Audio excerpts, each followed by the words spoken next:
Welcome to Here Where You Belong, your go-to podcast for exploring belonging, with your host and belonging expert, Dia Irby. We are thrilled to have you join us. Together, we'll dive into the depths of what it means for each of us to find our own place in the world, whether it's within our communities, our relationships, or within ourselves. Today's episode is meant to inspire, uplift, and remind you that no matter where you are or where you're headed, you have a place where you truly belong. So, grab a cozy spot and settle in. Welcome to Here Where You Belong. Hello, awesome belongers. Welcome home to Here Where You Belong podcast. Today's guest has lived a story that sounds like a sweeping novel, except every word is true. I'm Dia, your host. Get ready to be inspired and blessed. Let's welcome today's guest, Pat Welsh. Hey, Pat. Hey, Dia, thank you. Glad to be here. So glad to have you here. Well, let me tell you a bit more about our guest. From being left in a Dublin orphanage at just 3 days old to becoming a U.S. citizen at 5, Pat Welsh has spent a lifetime exploring what it really means to belong. His journey carried him through a 40-plus year career as a lawyer, police executive, nationally recognized speaker, and criminal justice trainer. Roles shaped by deep faith, resilience, and a servant's heart.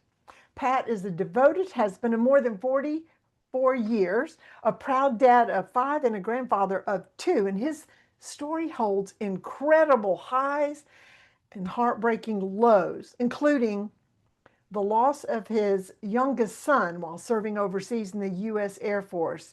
Our condolences and thank you for his service.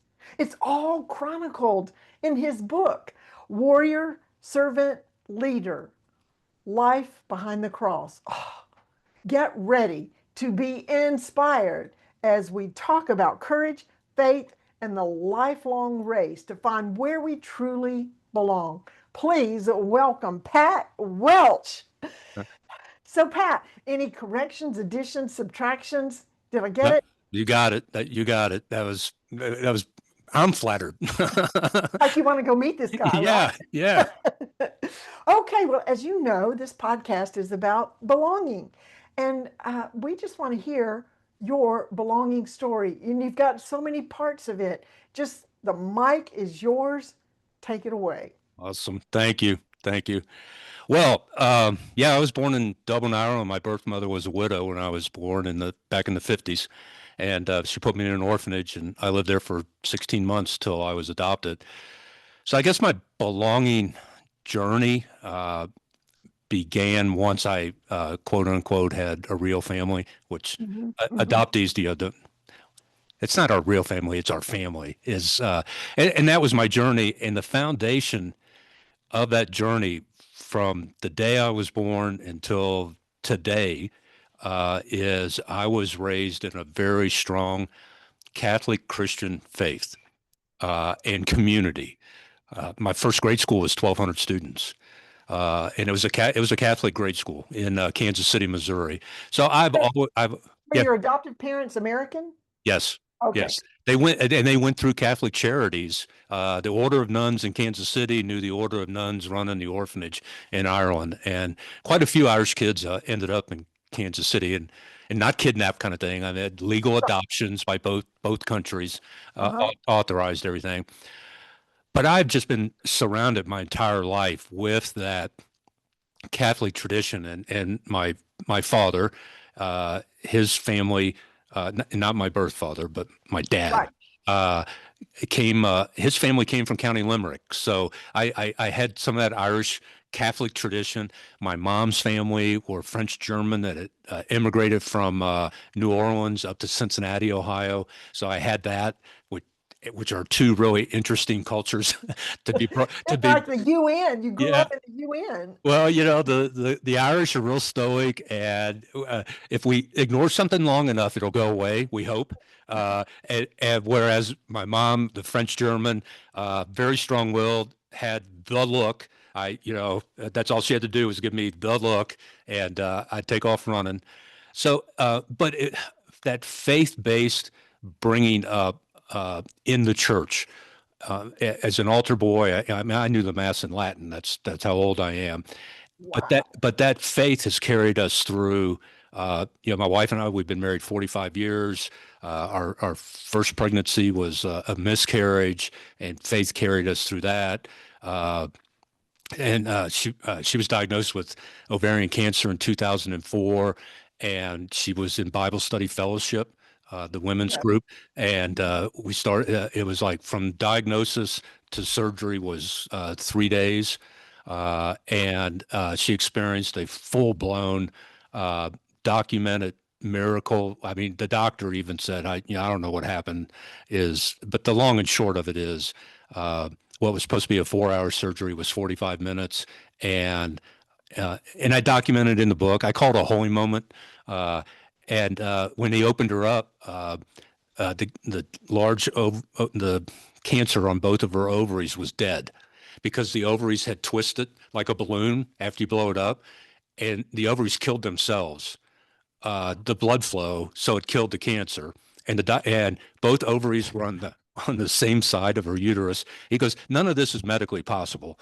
And then all the masses that showed up in the MRI and everything, they were going to resect, take part of her bowels, take yeah, all sorts of stuff, because there was all these masses in her abdomen. And when he opened her up, they were all gone. Oh, Pat, So that, yeah, so yes, yeah, miracle. it is.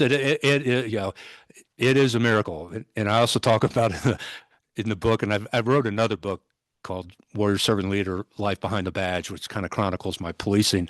But I met the devil once, face to face, in a 15-year-old kid, and possessed. And it's a long story, but fascinating.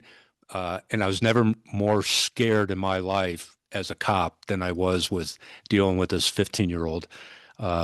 So that, in the long version of that, I just gave you. The short version is my belonging has always been tied to the faith community, and you mentioned, our youngest son died 10 years ago.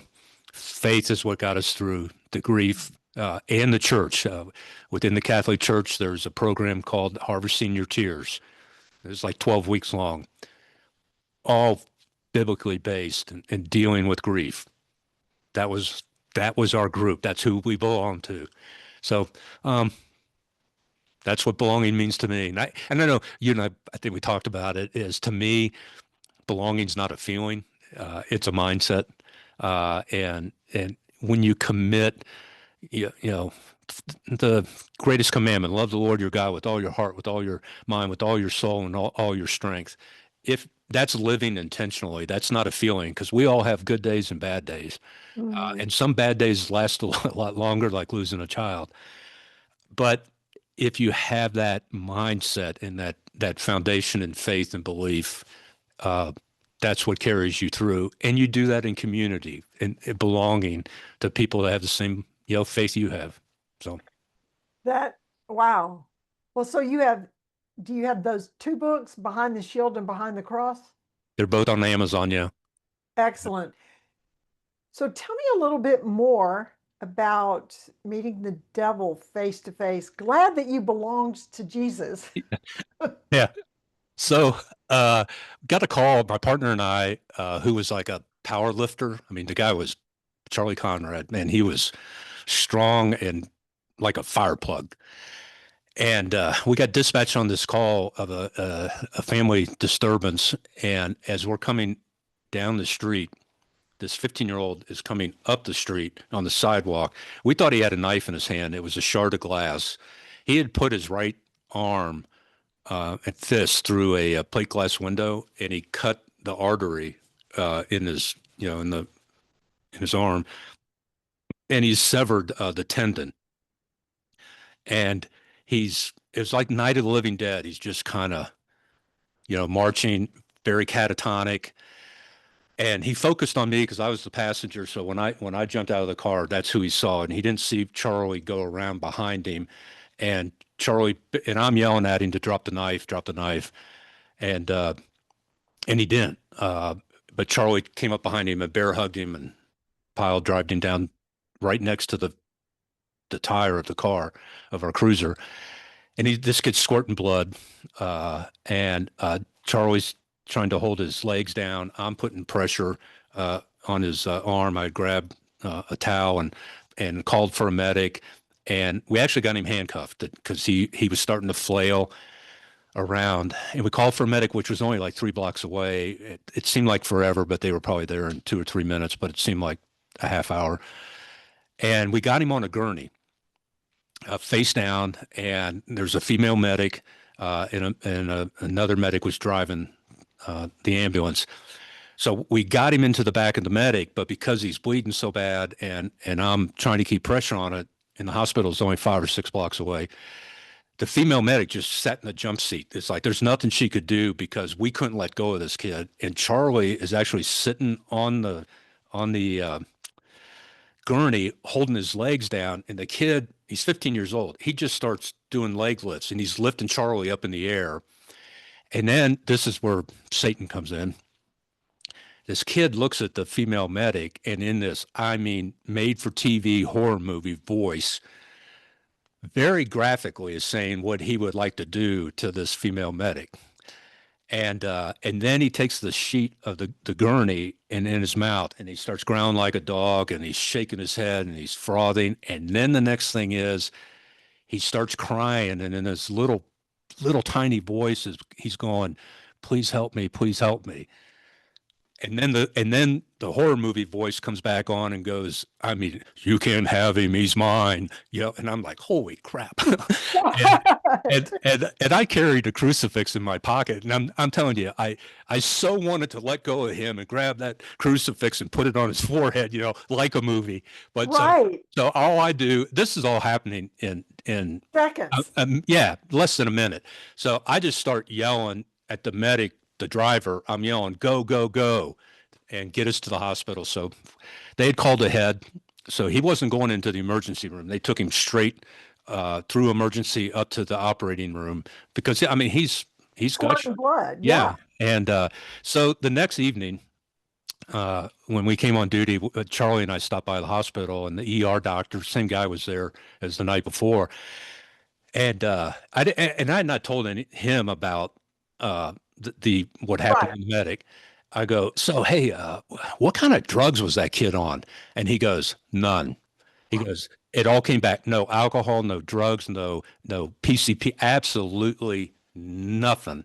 And he goes, "He was fighting the OR staff he never quit until they got him masked up with, and put him under. And the kid lost like, I don't know, 6 or 7 units of blood. I mean, it was a lot of blood."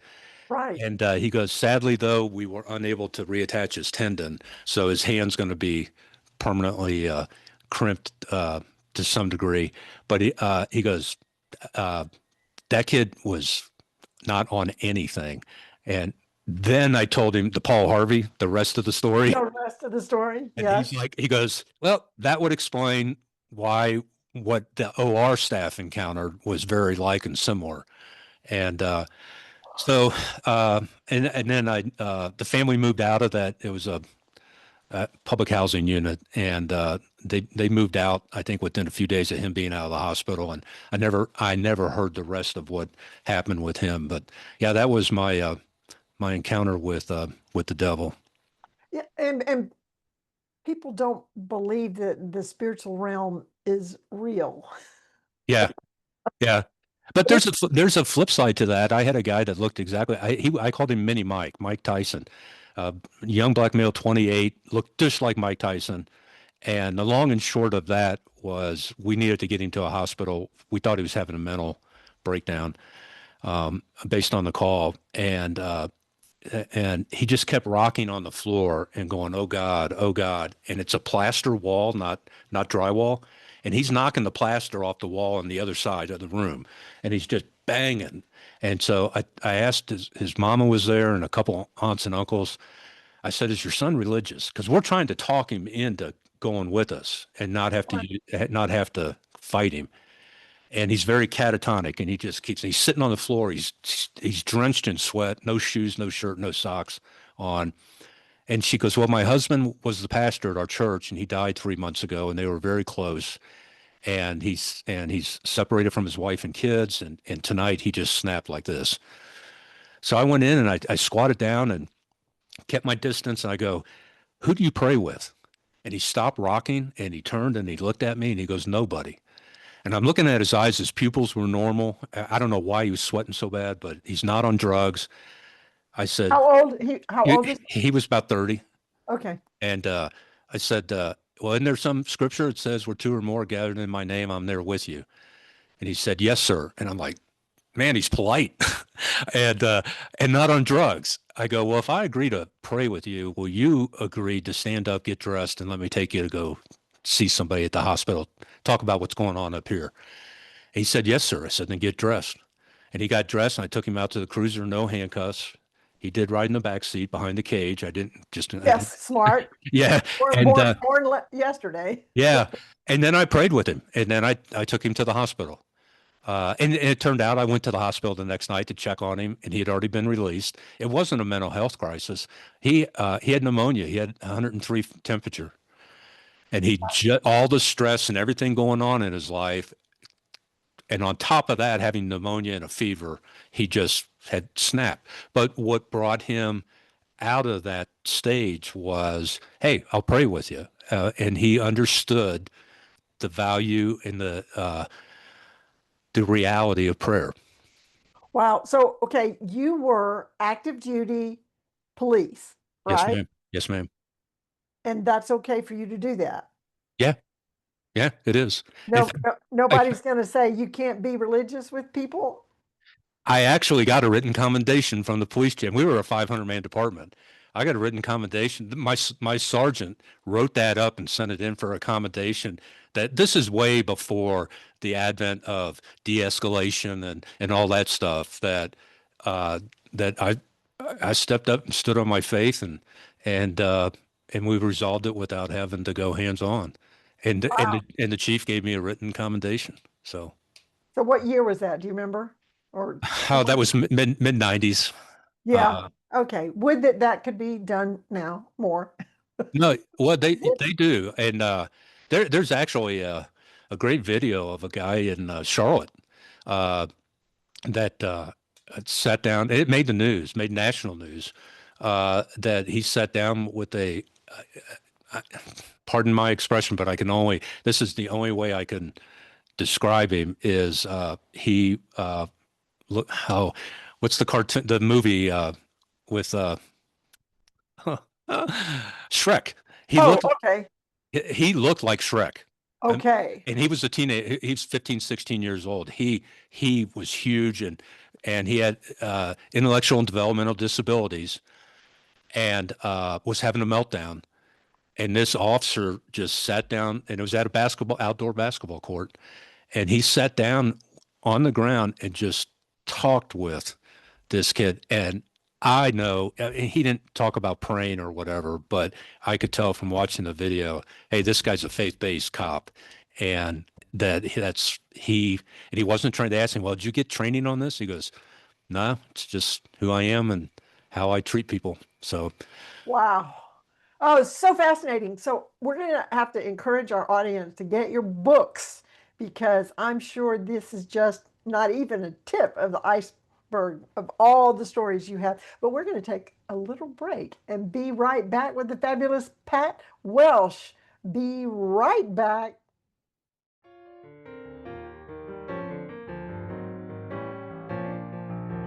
Hey there! Isn't my guest amazing? So glad you joined us today. In this world that often feels disconnected, building community and fostering belonging are essential. That's why I created this podcast, to bring inspiring people to you, to encourage you to create that sense of belonging and community, no matter where you are. If you're being blessed by my guest, and we have some more, like, subscribe, and share this podcast. You know who needs to hear this. Stay connected, stay true to yourself, and always remember, you belong. Now, back to our amazing guest.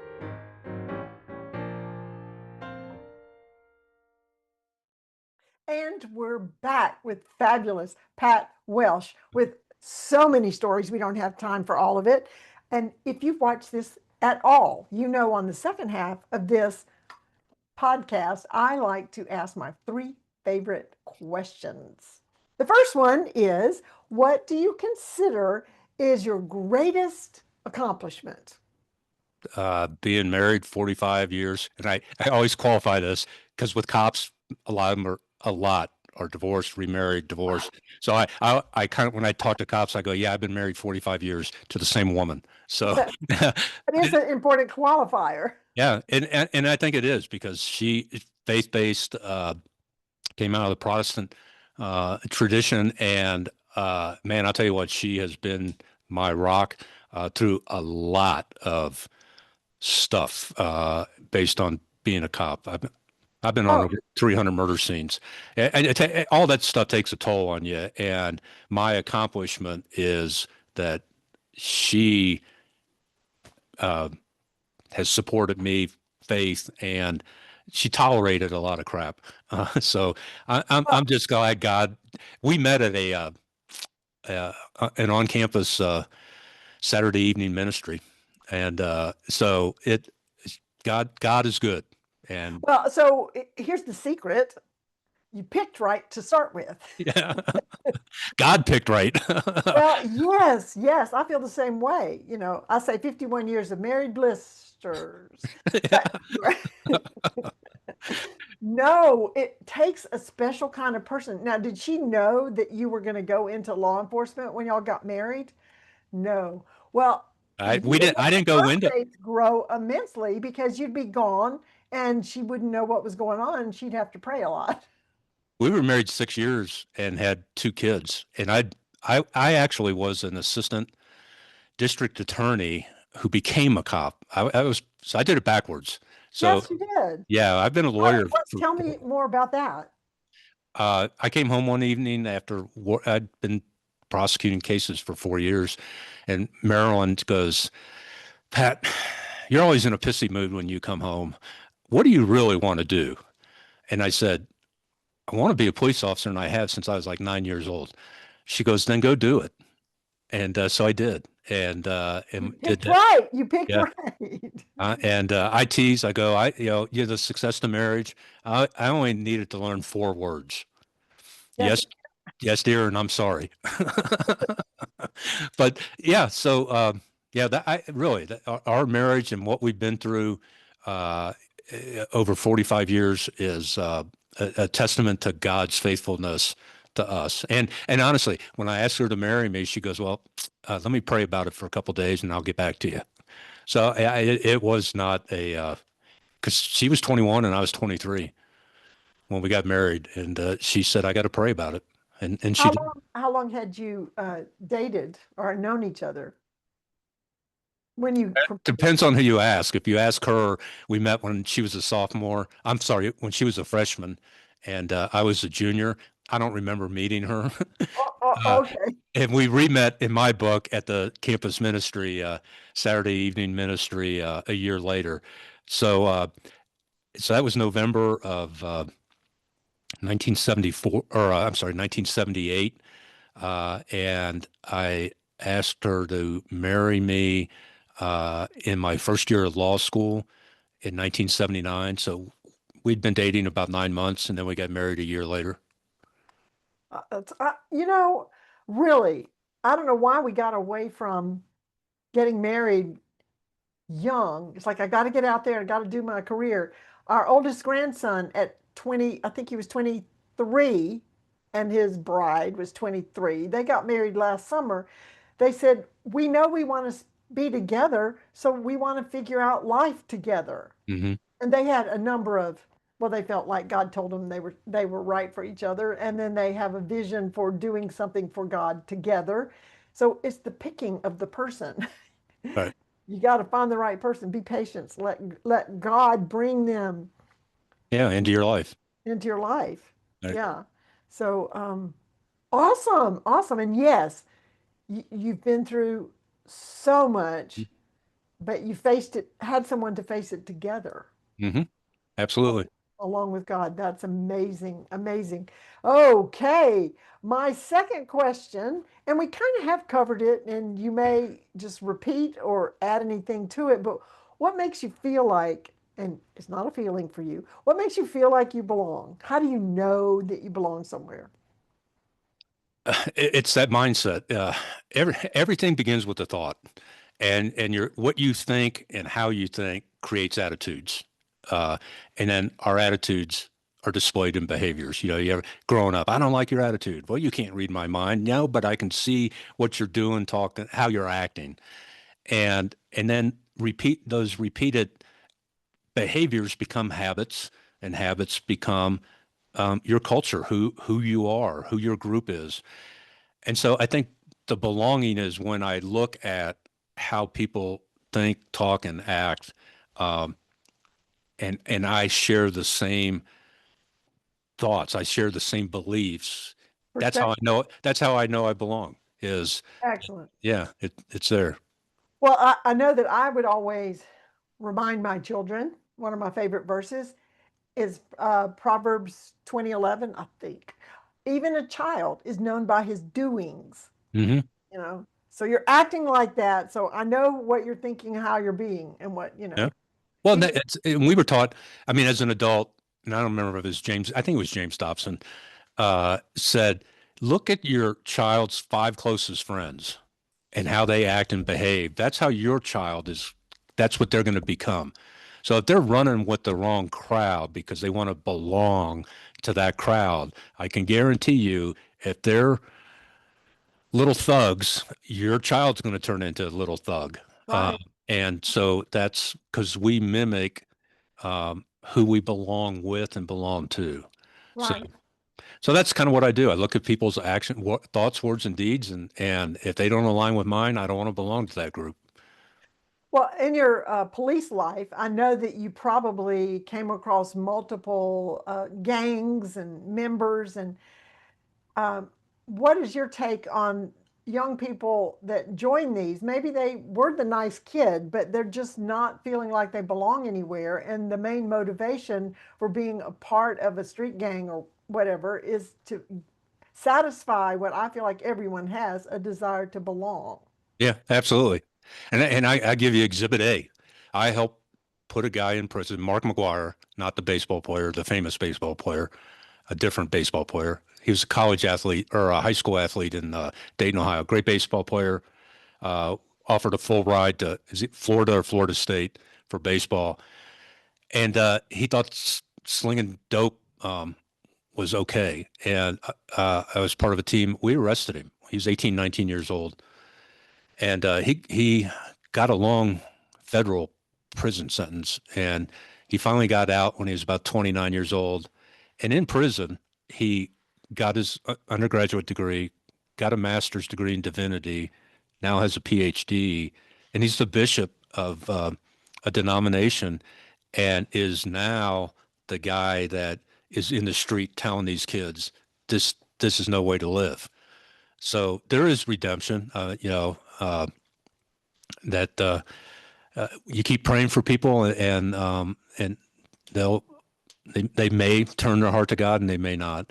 But so I agree with you that one of the big things, particularly inner city urban gang life, is driven by the absence of parenting in the home, fathers in the home, and these kids crave to belong to something, and they find that acceptance uh, in the wrong way. Exactly. So, how long did you serve as a policeman? 26 years, and But then when and you, then, okay, go ahead. and then after I retired, I was actually a civilian criminal investigator for 3 years and worked nothing but human trafficking cases. So Wow. altogether, I got a little over 29, almost 30 years. Right. So, from when you started to when you ended, what's the difference in either how things are done or the people you're dealing with? Is there a difference?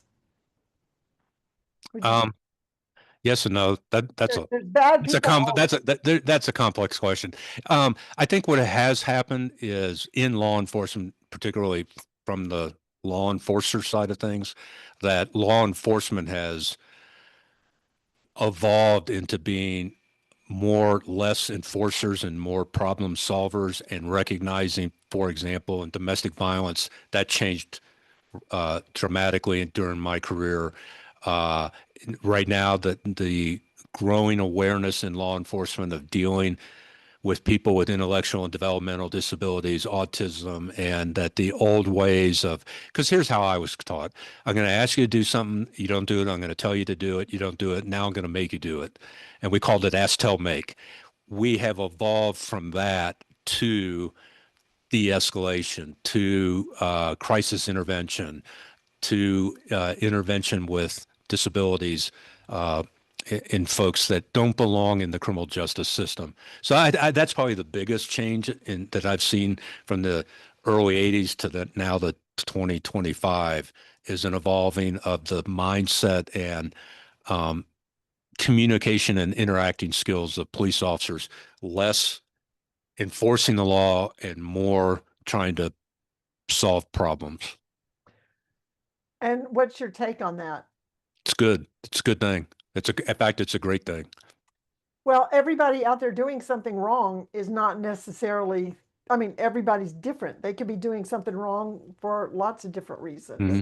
One, because they're demon possessed. Yeah, there's that. Or just they don't even know what they're doing. They're mentally not there, and they Yeah. can't make and they can't communicate. Like, Yeah. what do you do if the person is nonverbal? Right. And there is no such thing. I train cops on this around the country. There is no such thing as a nonverbal person unless they're in a coma. Everybody, even if they can't communicate in the traditional English, and Audible. they're right. They have a way of. A baby is not, an infant is nonverbal, but by God, when they need to have their diaper changed or they're hungry, because they're verbalizing their wants and needs and their expectations. So we translated that kind of perception into the same thing applies to a 15-year-old child with autism that cannot traditionally communicate. There is a way they communicate. You just have to discover what it is. Yes. Wow. Well, this is a good thing that we've moved into that recognition of de-escalation. That's great. My third question is, what is your favorite quote? Well, I have two. Okay, you're welcome to give two. For the last, oh man, this goes back to the late 80s, very early 90s. Was a guy named William Stanton Westfall. Bill Westfall he lives in Santa Claus, Indiana, and he's a Marine veteran. Was a cop in Alaska, state trooper for a few years, and then has been in the training arena circuit in law enforcement for a long time. And I went to one of his trainings, and this is what he said.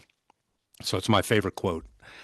Always strive to do the right thing at the right time, the right way, and for the right reasons.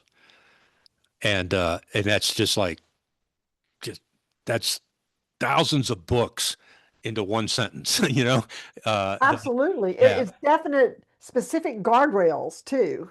Yeah, it's a moral it's a moral compass. Yes. And so that has always been my favorite quote for the last 30 plus years. My second favorite quote I just heard and adopted about a month ago. And in the Catholic Church, there is a young saint, 15 years old, born 1991, died in 2006 of leukemia, Saint Carlo Acutis. Lived in Milan, Italy. And just fascinating kid. Google him and learn about him. And this quote from him has struck me the hardest of any quote I've ever heard from such a young person. What was his name again? Carlo Acutis, Acutis. And here's his quote. We're all born unique. Sadly, many of us die as a photocopy. And that's just like, whew, when you think about it, this whole belonging, that we mimic other people. We want to belong, so we become a mini me of somebody else, not who God created you for. Jeremiah, he loved you before you were formed in the womb, and he consecrated you before you were born. You were designed wonderfully for a unique purpose. There's nobody in the world before you or after you that is gifted the same way you are. And sadly, a lot of us throw that away to be like Mike. Remember Right. Michael Jordan, kind of stuff. And we die a photocopy of somebody else, not the original that Christ died for, that God created you for. I liken it to creating your avatar. And if you send your avatar, you got a whole room full. At some places, when nobody's being who they are, or nobody's being who they were created to be, they created their avatar because they think everybody likes it. Well, then nobody's knowing who you are. They're just getting to know your avatar. But probably your avatars, I'll have my cell phone call your cell phone. But, the avatars are having a great time getting to know each other, but it's not the real people. Yeah. So it always comes back to, and everybody I talk with, the first place you need to belong is to yourself. Mm-hmm. And accept who God made you to be uniquely. But that's great. We're all born unique, but we die photocopies. Yeah. Well, if you don't mind quoting Julie Garland, was it Judy Garland? Why be a second-rate version of someone else if you can be a first-rate version of yourself? Yeah. There you go. There you go. Yeah. I don't know if she said it, but yeah, I like it. But that quote just really struck me, the truth and reality of particularly our younger generations, that they're buried in their phones. They're buried, and they want to be like, I guess back in the 80s, everybody wanted to be Madonna or something. And, Right. and it's like, God created you for so much more. And this kid, he died at 15 years old. And, he knew something was wrong with him physically, that he was not well. But his grandmother was very ill, so he didn't want to complain or tell anybody. So they didn't diagnose him until From diagnosis to when he died. it was I think it was less than a year. Basically, he lost the use of his legs, as I understand the story. But Google him and read his faith story is incredible. Wow. Wow. Well, God had him somewhere in the environment to be taught the word and encouraged to be in the word. Yeah. The home is so important. Yep. We need to have our homes. Wow, this has been fantastic. But before we close, I just know everybody's going to need to get your books because there's so many more stories. Do you have any parting words for our listeners before we close? Yeah. And I don't mean to sound morbid, but I really believe in this. And I end all my training of law enforcement with this. We all have a life sentence, and that's going to be the one sentence that people say about you at your funeral. What do you want them to say? That's my challenge, is write down, what do you want people to say at your funeral about you? And then what are you doing every day to live that one sentence? And I can tell you right now, mine's changed over the years. For probably the last 10, 15 years, if you come to my funeral, thank you. And here's what I hope you say about me is, Pat impacted my life. It's that simple. I just want to live my life impacting the lives of others. It used to be, I hope you said I was a great attorney, or I hope you say I was a great cop. Well, those are superficial. So for the last 10, 12 years, it's been, and I don't think it's going to change. I'm 68 Well, years. I would recommend that you add one word. Okay. Pat positively impacted my life. Yeah, there you go. Yeah. You can impact someone's life in a negative Yeah. way, and they never get over it, and they can't. Yeah. Pat drove me to alcoholism or something, But hey, I really want to thank you for the opportunity to share my story and hopefully inspire other folks and impact them. And if you want to learn more, just hit me up. It's real simple. The Warrior Servant Leader Podcast.com. That's I don't have any other website or anything like that. It's that there's a newsletter on my LinkedIn is Pat Welsh JD as in Juris Doctorate.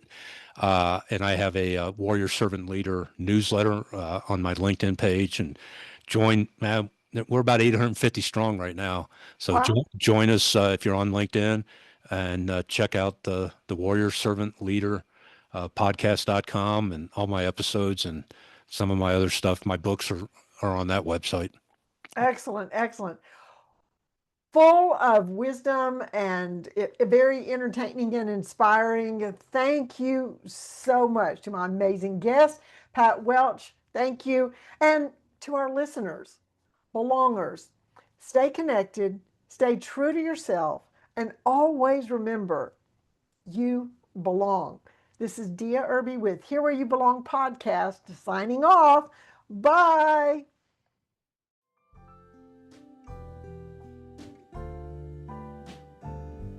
Thanks for tuning in to Here Where You Belong. We hope today's episode has inspired you to embrace the beauty of belonging in your own life. Remember, no matter where you are or where you're headed, you have a place where you truly belong. Join us again next time for more insightful conversations and heartwarming stories. Until then, stay connected, stay true to yourself, and always remember that you belong.